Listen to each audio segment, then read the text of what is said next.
Assalamualaikum warahmatullahi wabarakatuh. Alhamdulillah wassalatu wassalamu ala Rasulillah wa ala alihi wa sahbihi wa mawalah wa ba'd. Saudara-saudara, kaum muslimin dan muslimat dimanapun Anda berada, segala puji mari kita persembahkan tak henti-hentinya. Kita puji Allah Subhanahu wa taala. Subhanallah walhamdulillah wala ilaha illallah wallahu akbar. Dua kalimat yang akan memberatkan timbangan kita di akhirat. Dua kalimat yang ringan diucapkan tapi dicintai Allah. Apa itu? Kalimatani khafifatani thaqilatani fil mizan. Dia akan menjadi pemberat timbangan kita. Habaybatani lirrahman, tapi dicintai Allah. Apa itu kalimatnya? Subhanallah wa bihamdihi subhanallahil azim. Puji Allah Subhanahu wa taala. Siapa yang memuji, Allah beratkan timbangan kita di akhirat nanti.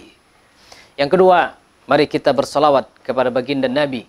Salatum bisalamil mubin linuqtatit ta'yini ya gharami.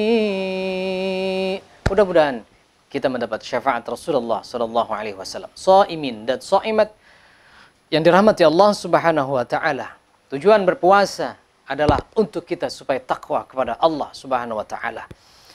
Kenapa orang berpuasa? Karena ketika orang berpuasa, dalam kitab Al-Mawahibul 'Idham fi Syahris Syiyam, bahwa orang yang berpuasa itu hatinya itu akan gemar beribadah kepada Allah. Ruh orang yang berpuasa, dia akan mendorong dia untuk beribadah dekat dengan Allah Subhanahu wa taala. Makanya tidak heran kalau orang berpuasa, puasa Ramadan, dia seolah-olah termotivasi untuk membantu orang lain. Dia termotivasi untuk membukakan orang lain. Dia termotivasi dan inspirasi untuk tidak meninggalkan tadarus Al-Quran. Coba lihat, di kantor-kantor, di rumah-rumah, itu kalau puasa Ramadan, pasti mau baca Quran, mau sholat sunnah. Kenapa? Karena dorongan orang yang berpuasa itu.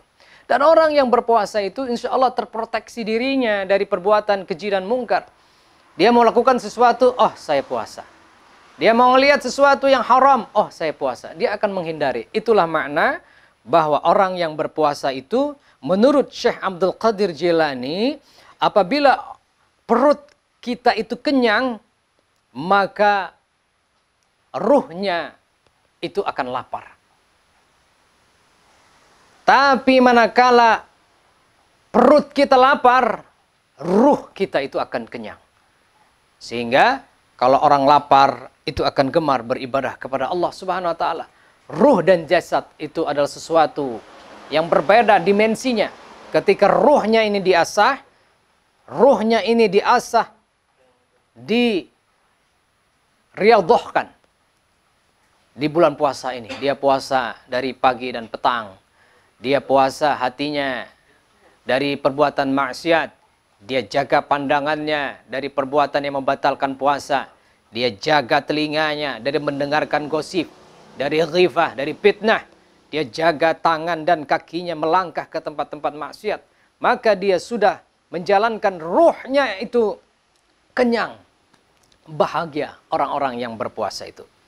Saudara-saudara, shaimin dan shaimat yang dirahmati Allah Subhanahu wa taala. Maka pantas orang yang berpuasa ini adalah menjadi benteng.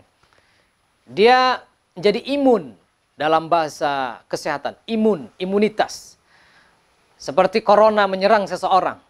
Kenapa dia bisa menyerang? Karena imunnya itu ketika virus itu menyerang kita, ketika imun kita tidak punya kekebalan, maka dia akan mudah.